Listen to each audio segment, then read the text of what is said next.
This is the plasma membrane, and these are the traits in relation to it. So selective permeability, its amphibopathic molecule, its components, so the hydrophilic head, the hydrophobic tail. It's a bilayer. Here was the first model of it. Here is the more accurate model of it that came later.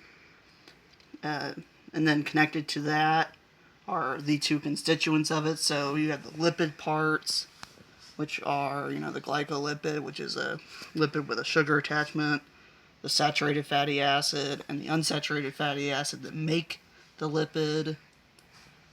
Over here, you've got the types of proteins.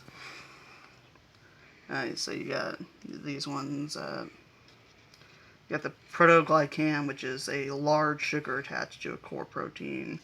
The peripheral membrane protein, which is one that's loosely connected to the membrane and temporary. Glycoprotein is similar to the protoglycan, but a much smaller sugar chain. And just got the rest of these here. Alright. Then you got these over here, which are kind of just loosely off in their own little spot as being kind of miscellaneous.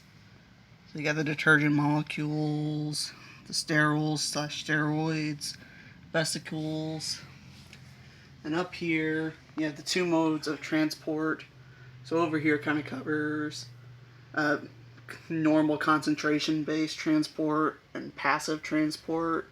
So you got the concentration gradient, osmosis, which is diffusion of water, simple diffusion, membrane channels that allow molecules to just pass through them, channel-mediated passive transport, the types of solutions, which is important to concentration gradient, active transport, the ion channel, which is basically the membrane channel but for ions, the electrochemical gradient, which is similar to the ion gradient, or the concentration gradient, but with ions, and then the ion channel, which is just like the gated ion channel, but not gated.